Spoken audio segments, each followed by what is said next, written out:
सहनौ भुनक्तु सह वीर्यं करवावहै तेजस्विनावधीतमस्तु मा विद्विषावहै। ओम शांति शांति शांति। हरि ओम श्री गुरुभ्यो नमः। हरि ओम। આજનો વિષય છે ત્રણ શક્તિ અને આપણો આજે 76મો એટલે 76મો અવિરત ઓનલાઈન વર્ગ છે। ફરીથી ને ફરીથી પરમાત્માને યાદ કરવાનું મન થાય કે પરમાત્માની કૃપાથી આવો અવિરત નોન સ્ટોપ સત્સંગ આપણને પ્રાપ્ત થાય છે। એ જ પરમાત્માની કૃપા તમારા અને મારા બધા પર રહે અને આ જન્મે મોક્ષને આપણે પામીએ એવી આપણે ભગવાનને પ્રાર્થના કરીએ। ત્રણ શક્તિ આપણા જીવનમાં ત્રણનું ખૂબ જ મહત્વ છે। ત્રણ ગુણ થી આ જગત અને શરીર બનેલું છે, સત્વ, રજસ અને તમસ। ત્રણ પ્રકૃતિ મનુષ્યની હોય છે, વાત, પિત્ત અને કફ।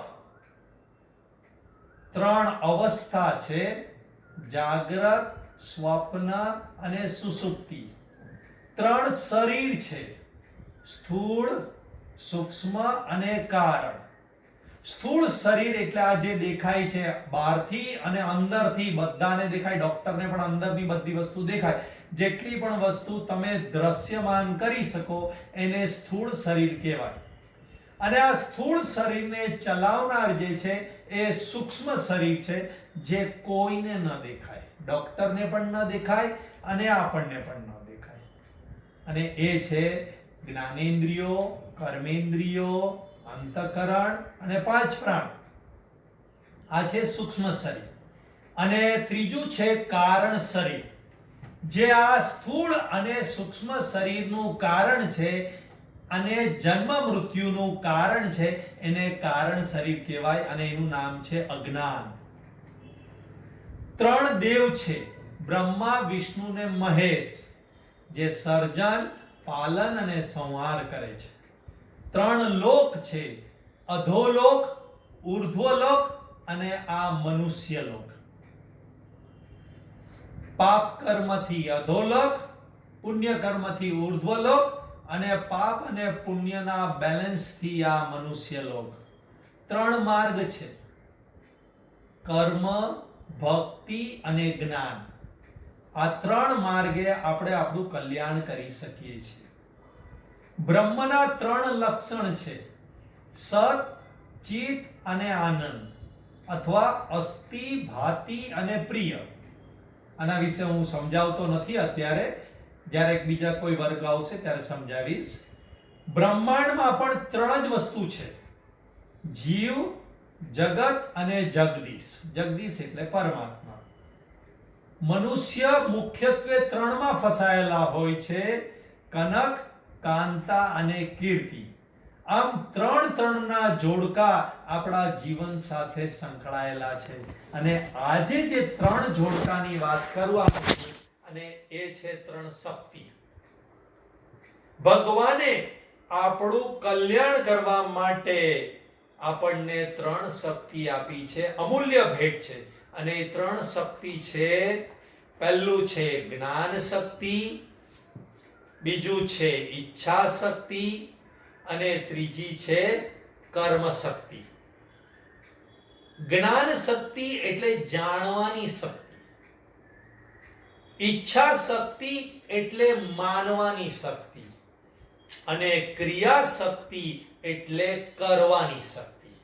આના વિશે છેલ્લે આપણે સમજશું, પરંતુ આ ત્રણ શક્તિ ભગવાને આપણને આપી છે અને આ શક્તિનો જો સદુપયોગ કરીએ તો આપણું મનુષ્ય જીવન આપણે તરી જઈએ છીએ, એટલે કે આ જન્મ મૃત્યુના ચક્રમાંથી તરી જઈએ છીએ।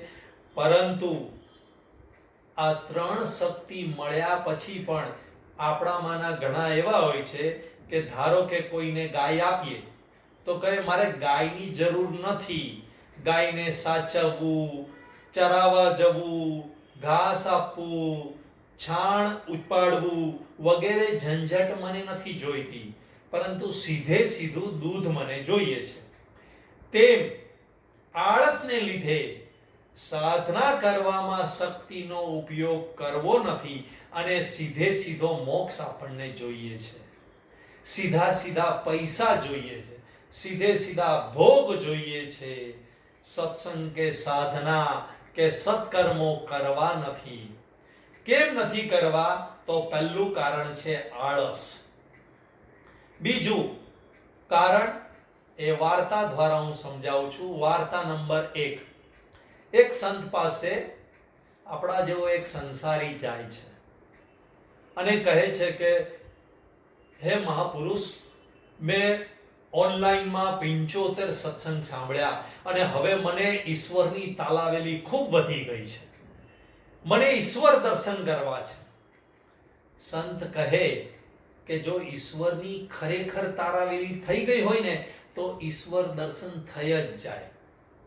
એટલે સંસારી કે નાના, હું સાચું કહું છું, જો હનુમાનની જેમ ચીર આ છાતી ફાડીને દેખાડી શકાતું હોત તો હું દેખાડી દઉં કે મારી અંદર કેટલી બધી તાલાવેલી છે. સંત કહે છે ઠીક છે, ચાલ એક કાગળ પર ઈશ્વર લખ. એને ઈશ્વર લખ્યું. હવે સંતે પૂછ્યું તને સૌથી પ્રિયમાં પ્રિય વસ્તુ શું? તો સંસારીએ વિચાર કર્યો અને કીધું મારા હાથમાં જે સોનાની ઘડિયાળ છે ને એ સૌથી વધારે પ્રિય. પહેલી જ પરીક્ષામાંથી નાપાસ.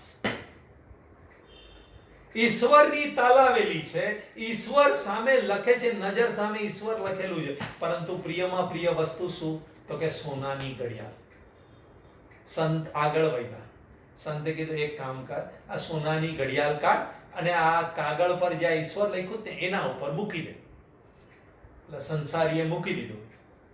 હવે સંતે કીધું કે આ ઈશ્વર શબ્દ હવે તું વાંચ. તો સંસારી હસવા લાગ્યો, કેવી રીતે વંચાય? ઘડિયાળની નીચે દબાઈ ગયો છે.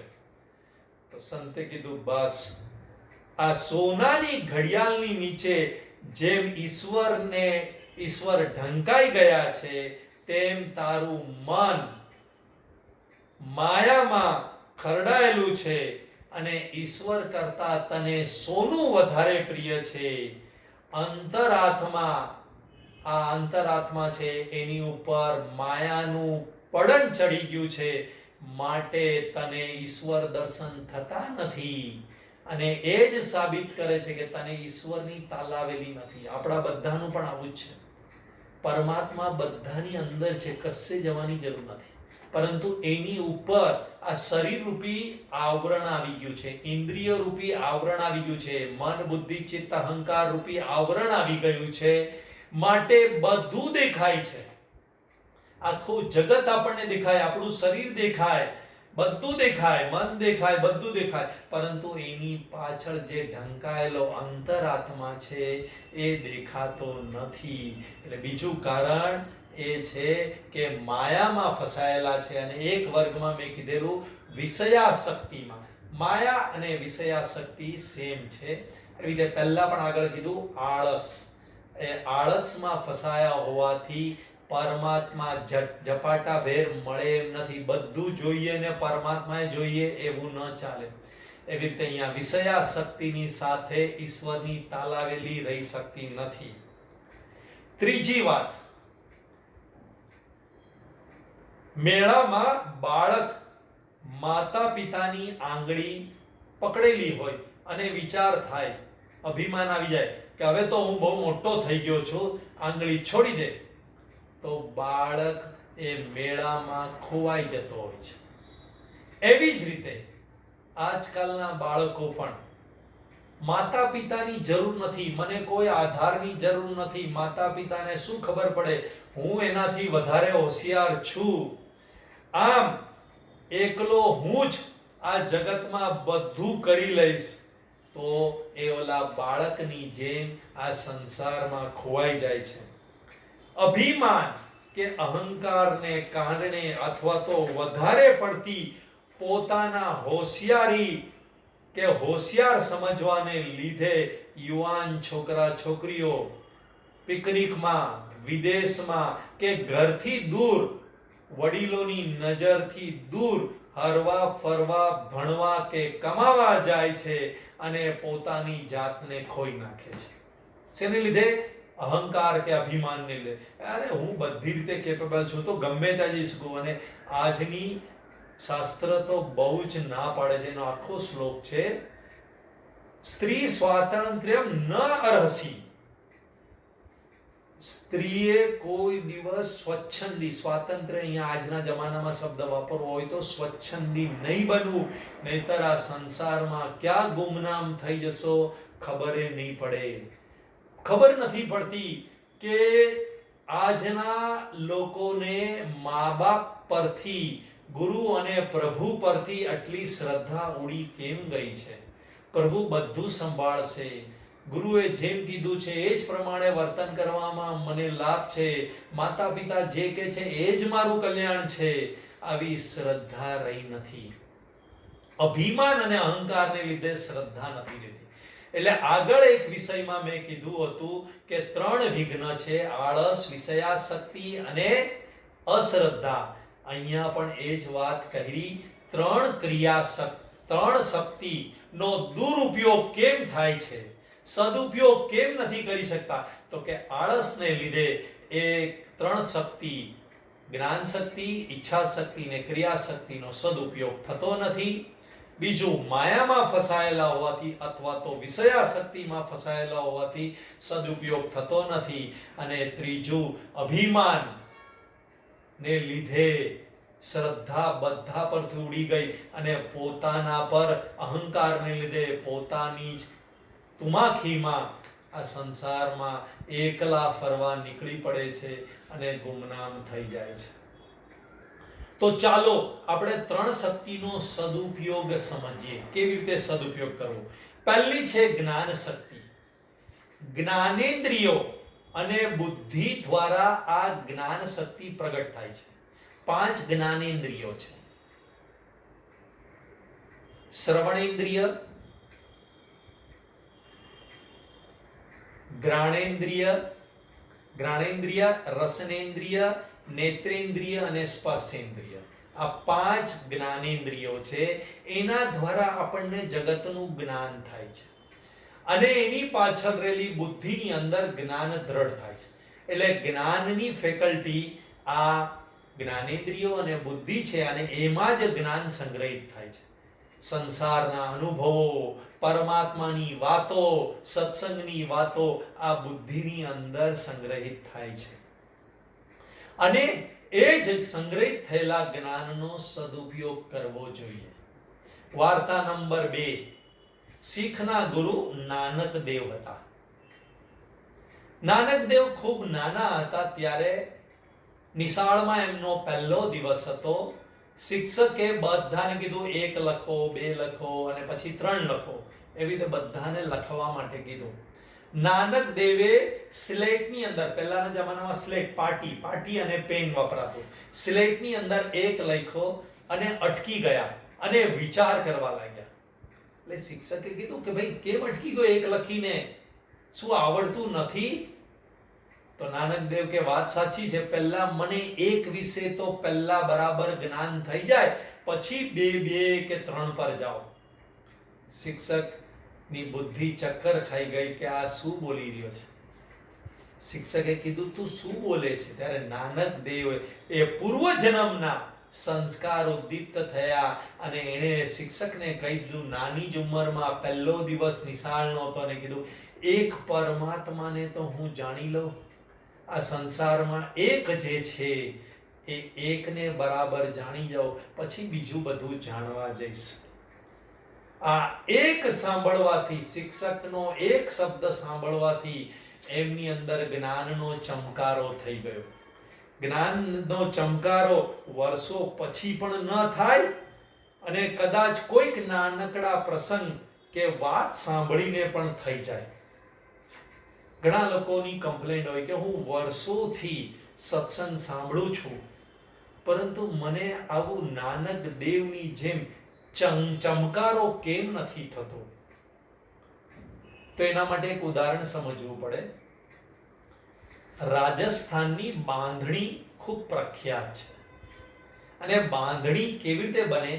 તો કે સાડીમાં થોડા થોડા અંતરે ગાંઠ મારી દેવામાં આવે, અને આખી સાડીમાં થોડા થોડા અંતરે ગાંઠ મારે, અને પછી સાડીને, ગાંઠ મારેલી સાડીને રંગીન રંગીન પાણીમાં બોળવામાં આવે અને પછી સૂકવી દેવામાં આવે.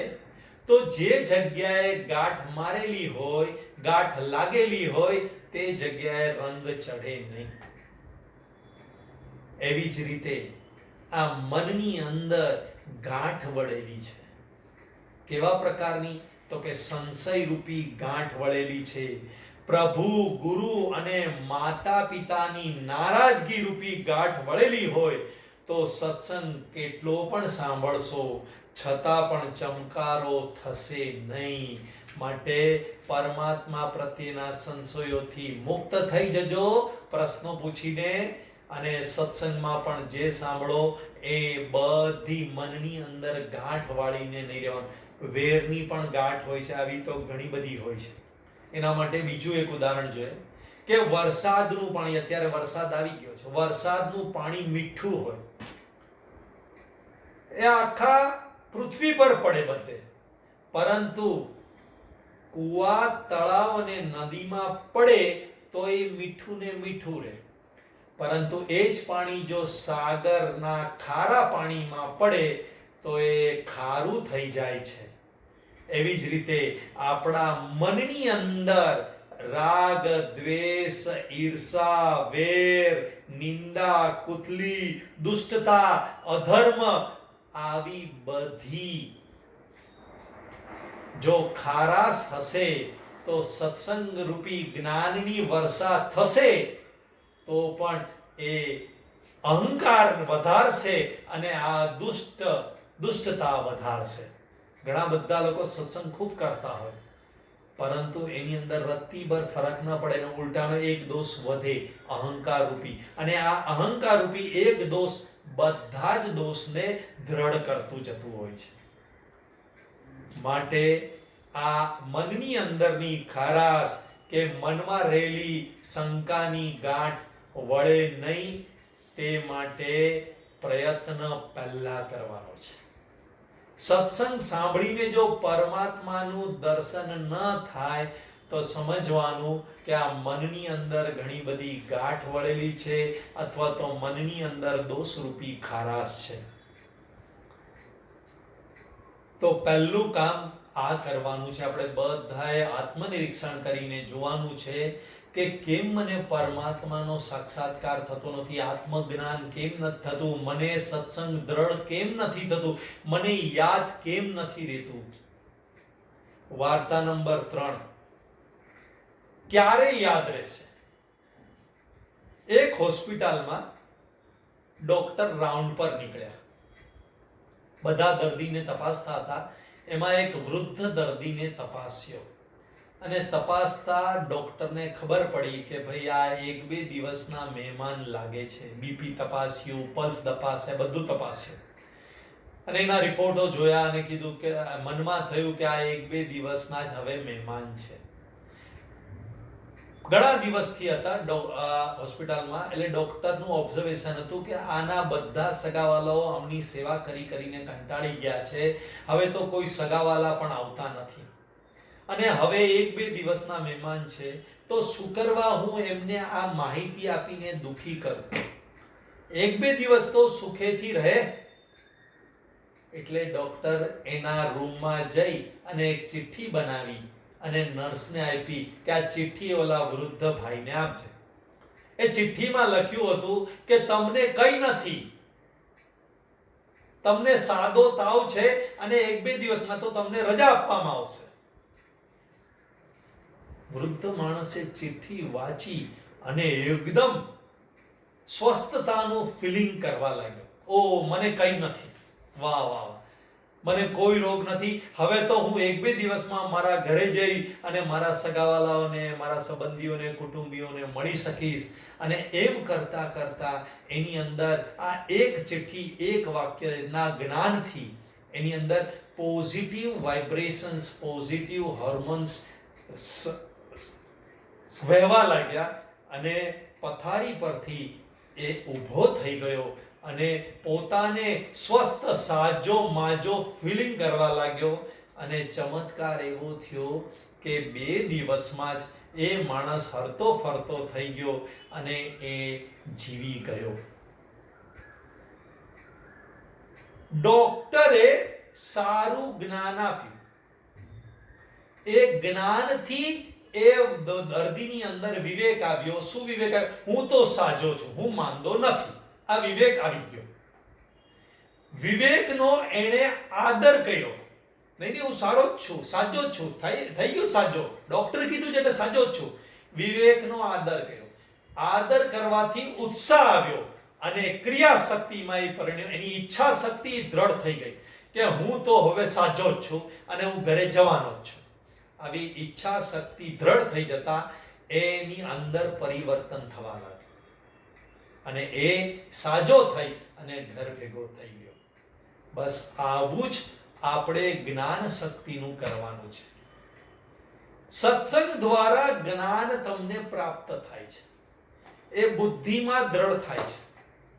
આ જ્ઞાન શક્તિ રૂપે છે. જેવી રીતે એક ચિઠ્ઠીમાં લખેલું જ્ઞાન એને કેટલી બધી શક્તિ પ્રદાન કરી વૃદ્ધને કે શરીરનો રોગ મટી ગયો, એવી જ રીતે અહમ બ્રહ્માસ્મિ, હું પરમાત્મા છું, બધે જ પરમાત્મા છે, આ જ્ઞાન મળ્યું સત્સંગ દ્વારા. એ એક જ્ઞાન શક્તિ એને ગ્રહણ કરી લીધી અને એ જ્ઞાન શક્તિથી ની અંદર વિવેક આપ્યો કે હું તુચ્છ મનુષ્ય નથી, હું શરીર નથી. વિવેક પ્રાપ્ત થયો અને વિવેકનો આદર કરો. દર્દીએ આદર કર્યો કે નહીં, હું તો સારો છું, હરી ફરી શકું, હરવા ફરવા લાગ્યો, ખાવા પીવા લાગ્યો, બધું મસ્ત થવા લાગ્યો. વિવેકનો આદર થયો કે નહીં, હું મોક્ષ પામીશ જ, હું પરમાત્મા સ્વરૂપ જ છું, મને શેનું દુઃખ. વિવેકનો આદર કરો. વિવેકનો આદર કરવાથી ઉત્સાહ નિર્માણ થાય છે. દુઃખ ચપટીમાં વયું ગયું. ઉત્સાહથી દુઃખ ચપટીમાં વયું જાય છે અને અંદરથી ઈચ્છા શક્તિ દ્રઢ થઈ જાય છે કે હું આ કરી શકીશ, હું આ જન્મે મોક્ષ મેળવી શકીશ. આવી ઈચ્છા શક્તિ દ્રઢ થાય. ભગવાને જ કીધું છે અને સંતોએ એને અંગ્રેજીમાં કીધું છે, liberation is now and here. મુક્તિ અત્યારે અને અહીંયા જ છે. પરમાત્મા અહીંયા જ છે, અત્યારે છે, મારી પાસે છે, મારી અંદર છે અને મારા છે. આ રામસુખદાસજીના સ્લોગન છે. આ જ્ઞાન પ્રાપ્ત થયું તો એને શક્તિમાં કન્વર્ટ કરો. આપણે જ્ઞાનને શક્તિમાં કન્વર્ટ કરતા નથી. વરસાદ પડતો હોય ને તો અમુક જગ્યાએ એવા મશીન બનાવ્યા ને તો વરસાદમાંથી ઇલેક્ટ્રિસિટી પેદા કરે. સામાન્ય આપણા ઘર પાસે વરસાદ પડતો હોય તો એમાંથી ઇલેક્ટ્રિસિટી પેદા ન કરે. એવી રીતે જ્ઞાન વહેતું હોય પરંતુ એને શક્તિમાં કન્વર્ટ કરવાનું. સોલર એનર્જી, સૂર્યનો પ્રકાશ બધે પડે પરંતુ ઇલેક્ટ્રિસિટી તૈયાર ન થાય. એ સોલર પેનલ લગાડી હોય, બસ આપણા મનની અંદર આ સોલર પેનલ લગાડી દો કે જ્ઞાન જેવું આવ્યું એ શક્તિમાં કન્વર્ટ થઈ જાય, ઉત્સાહમાં કન્વર્ટ થઈ જાય, ઈચ્છા શક્તિમાં કન્વર્ટ થઈ જાય. બસ આવી રીતે પ્રબળ ઈચ્છા શક્તિથી માણસ જીવી ગયો. બીજો પોઈન્ટ, ઈચ્છા શક્તિ. ઈચ્છા શક્તિ જે જ્ઞાન બુદ્ધિ અને જ્ઞાનેન્દ્રિયની અંદર છે એ મનની અંદર ટ્રાન્સફર થાય છે અને મનની અંદર એ ટ્રાન્સફર થઈને મનનો સ્વભાવ છે ઈચ્છા કરવાનો. ઈચ્છા શક્તિનું સ્ટોર રૂમ છે મન અને મનની અંદર એ ઈચ્છા શક્તિ સંગ્રહિત થાય છે અને એમાંથી ઈચ્છાઓ ઉત્પન્ન થાય છે. આપ સર્વેને જ્ઞાન તો થયું, આપ સર્વે પણ આજ કહ્યું, જ્ઞાન થયું કે ભાઈ ઓનલાઈન વર્ગ ચાલુ છે અથવા તો ચાલુ થવાના છે. બહુ નવા, સૌથી પહેલે દિવસથી જે લોકો છે એ લોકોને સમાચાર મળ્યા કે ઓનલાઈન વર્ગ ચાલુ થવાના છે. તમે બધા 5 વાગે બધા જ બિઝી હતા પહેલા, વર્ગ ચાલુ થતા પહેલા, પણ છતાં પણ આ જ્ઞાન થયું કે ઓનલાઈન વર્ગ ચાલુ થવાના છે, એટલે તમારી ઈચ્છા શક્તિ પ્રબળ થાય. આપણે સાંભળવું છે, અને ઈચ્છા શક્તિ પ્રબળ થતા શક્ય બની ગયું તમારા માટે. તો પછી મોક્ષ કેમ શક્ય ન બની શકે? ઘણા તો નવા સાધક હશે અહીંયા મારી સામે કે જે પહેલી વાર સત્સંગ સાંભળતા હશે, છતાંય એમની ઈચ્છા શક્તિ પ્રબળ હોવાથી આ ઈચ્છા શક્તિનું કન્વર્ઝન થયું ક્રિયા શક્તિમાં. પ્રબળ ઈચ્છા શક્તિ જ ક્રિયા શક્તિ તમારામાં લાવી શકે છે, અને આવી જ જ્ઞાન શક્તિ ઈચ્છા શક્તિમાં કન્વર્ટ કરશો તો પરમાત્મા માટેના કાર્યો થવા લાગશે. જ્ઞાન સામાન્ય મળે, પણ પ્રબળ ઈચ્છા શક્તિ હોય તો પ્રબળ જ્ઞાન શક્તિ ઉત્પન્ન થાય છે. વાર્તા નંબર 4. દરેક મનુષ્ય અલગ અલગ ઈચ્છાઓથી સત્સંગમાં આવતી હોય છે. આ ઈચ્છા શક્તિ કેવા પ્રકારની હોય છે? મેં અત્યારે તમને કીધી પ્રબળ ઈચ્છા શક્તિ, પરંતુ અમુક લોકો વેરાયટી ઓફ ઈચ્છાથી આ સત્સંગ સાંભળવા આવતા હોય. તો વાર્તા નંબર 4. એક ગામમાં લાલુભાઈ કરીને રહેતા હતા. એનો દીકરો SSC માં 90% આવ્યો. તો ગામના બધા લોકો હરખ કરવા આવ્યા. હરખ એટલે વેરી ગુડ, કોંગ્રેચ્યુલેશન, આવી રીતે હરખ કરવા આવ્યા અને પાર્ટી માંગી બધાએ. તો લાલુભાઈ કહે હા પાર્ટી આપીશ ને, ચોક્કસ.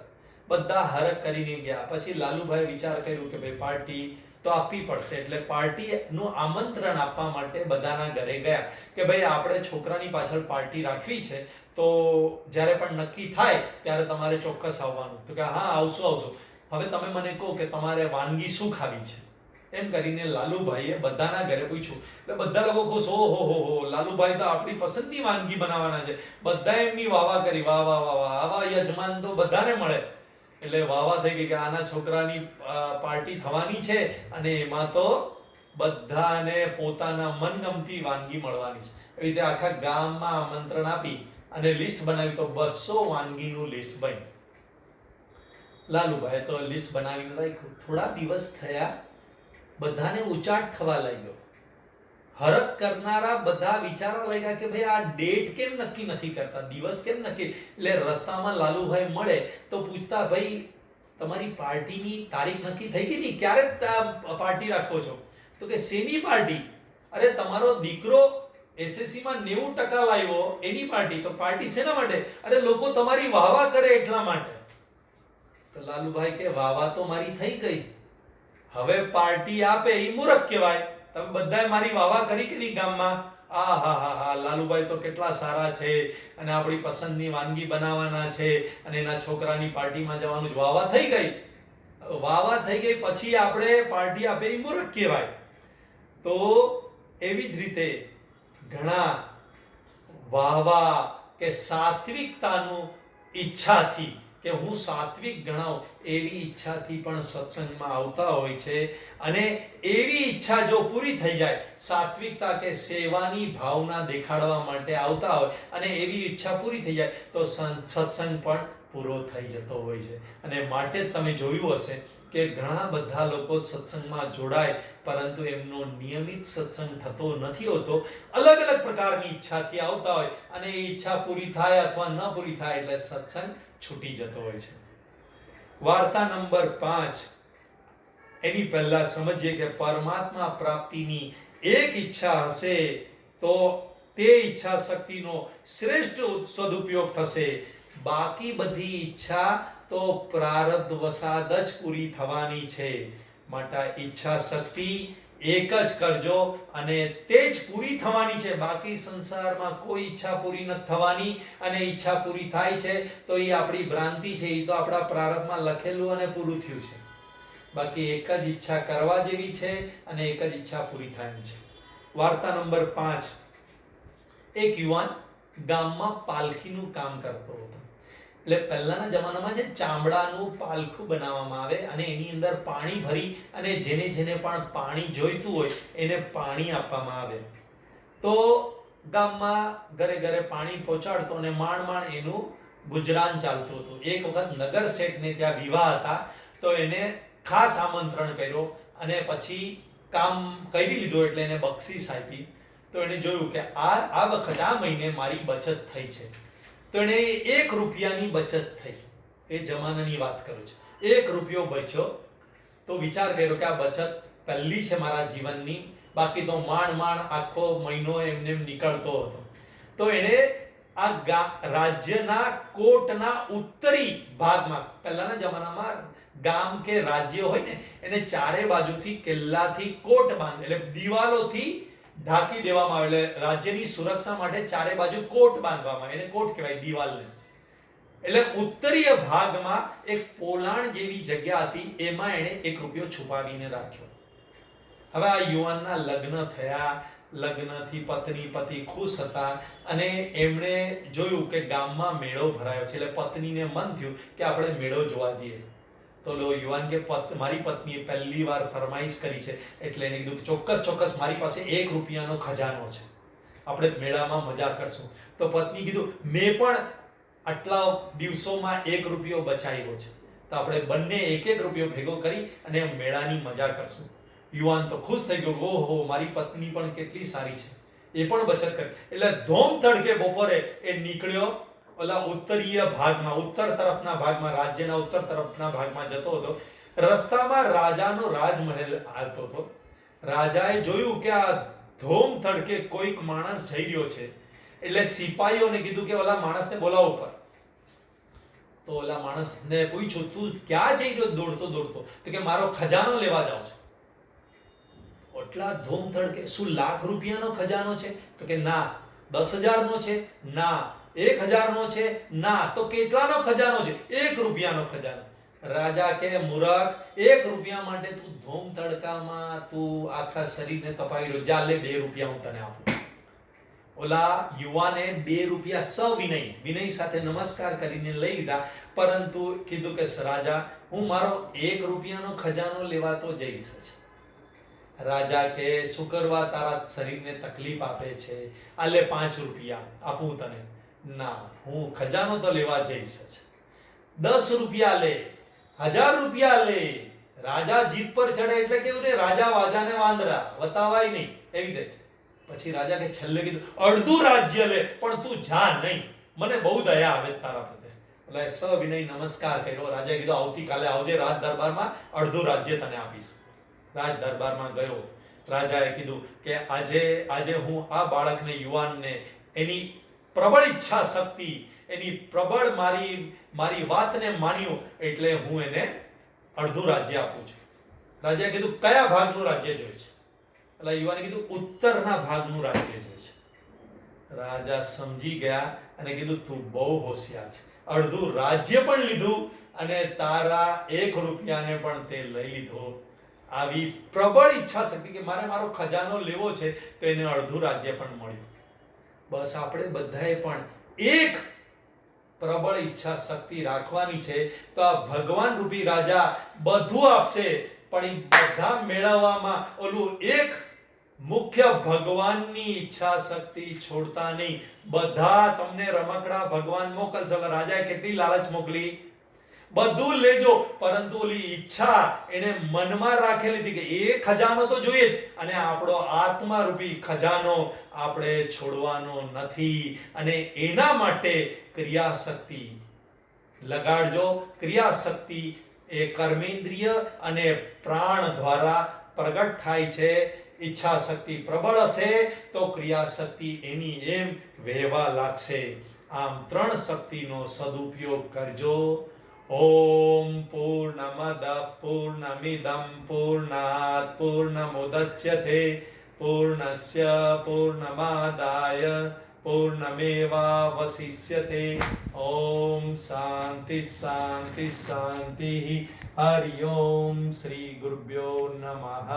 હરિ ઓમ.